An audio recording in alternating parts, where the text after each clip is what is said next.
Professor Layton's story has been one of curious localization. The first game in the series came to the US after the second was available in Japan, and Nintendo left few clues as to when Part 2 would follow.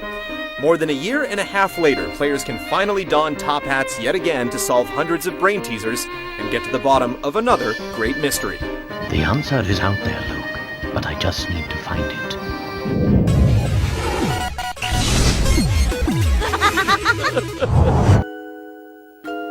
The tale begins when Layton receives a letter from his mentor, Dr. Schrader, who claims to have found the elusive Elysian box, rumored to kill any who open it. Concerned for his friend, Layton and his apprentice Luke travel to the doctor's apartment only to find him murdered and the box missing. Their one clue is a blank train ticket for the Voluntary Express, and the pair book passage in hopes of solving the murder surrounding the Elysian box. The mystery is lighthearted and keeps you involved as you search the locomotive and its various destinations, but you have to learn to accept that everyone in Layton's world is obsessed with puzzles, and whenever you pick up on a juicy lead, you'll be inevitably interrupted by some random brain teaser.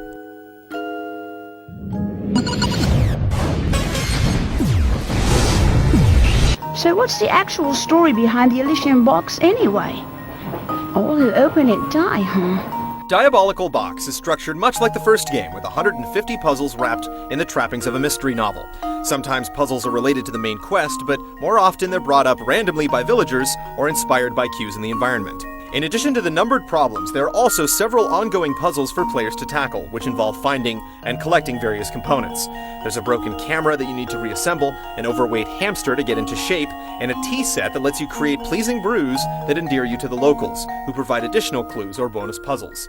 Diabolical Box rounds out the content with weekly downloadable puzzles, which are likely already stored on the game card, and a top-secret area which unlocks content across the trilogy. Diabolical Box sticks close to the formula, but there's enough content to keep players scratching their heads for a dozen hours or more.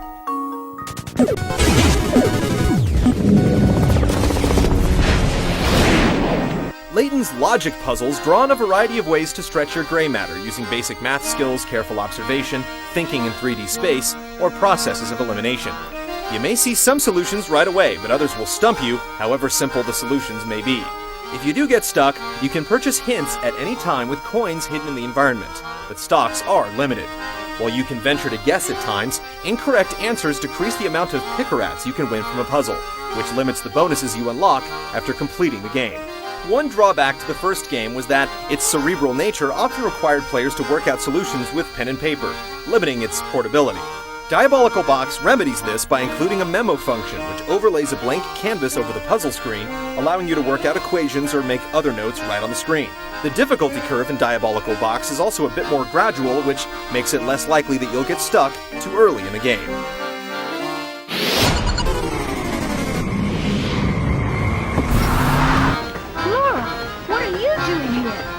Professor Layton's look is carried over into the second installment with animated cutscenes, cheerful British voice acting, and character designs sporting a variety of distinctive noses.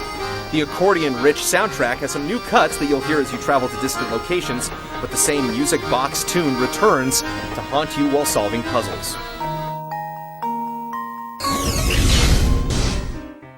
Layton fans can look forward to solving an intriguing mystery with loads of new puzzles included. Diabolical Box doesn't depart greatly from its predecessor, but subtle refinements ensure that more players will see it through to the end. Well, and true.